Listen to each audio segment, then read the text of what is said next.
Allez, on va se regarder ça. Petit accrochage entre Louis Boyard et Prisca Thévenot en commission à l'Assemblée nationale. Et vous allez voir, c'est agaçant. Dans tout le quinquennat d'Emmanuel Macron, il y a deux images qui marqueront particulièrement ce qu'est sa politique.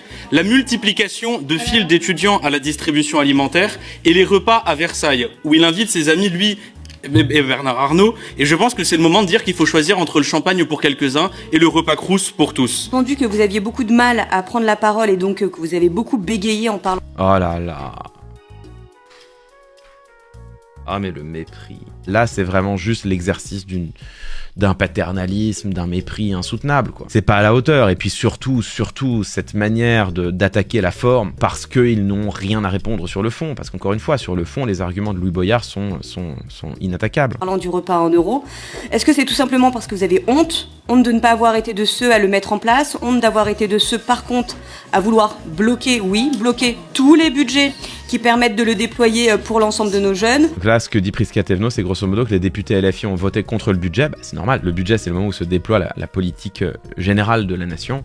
Et donc tu peux pas reprocher à des députés d'opposition de ne pas voter le budget, ça c'est vraiment totalement fallacieux. Et donc, je le redis ici, nous sommes tous légitimes, nous sommes tous élus pour siéger. Et si nous sommes siégés, c'est pour travailler pour les Françaises et les Français et pas pour faire influenceur. Ça... Ah, c'est vraiment... Quel mépris pour un collègue tout aussi légitime qu'elle. C'est elle qui passe son temps à enchaîner ici les ad personam, hein, les attaques directes sur la personne de son interlocuteur. Le tout pour se dérober à une interrogation qui, sur le fond, est imparable. C'est vraiment simplement des chiffons rouges qui permettent de masquer le fait que, sur le fond, elle n'a rien à répondre. On revient à ce qu'on disait la semaine dernière sur la communication perverse du gouvernement. Combien est-ce que les macronistes, à commencer par Emmanuel Macron lui-même, utilisent des techniques de communication qui relèvent de ce que la psychologie nomme perversion manipulatrice, les techniques des pervers manipulateurs et perverses manipulatrices. Et là, on est en plein dedans. Face à des critiques argumentées, fondées, étayé, appuyé sur des faits. On répond par de l'insulte, de la mise en cause personnelle, du détournement d'attention,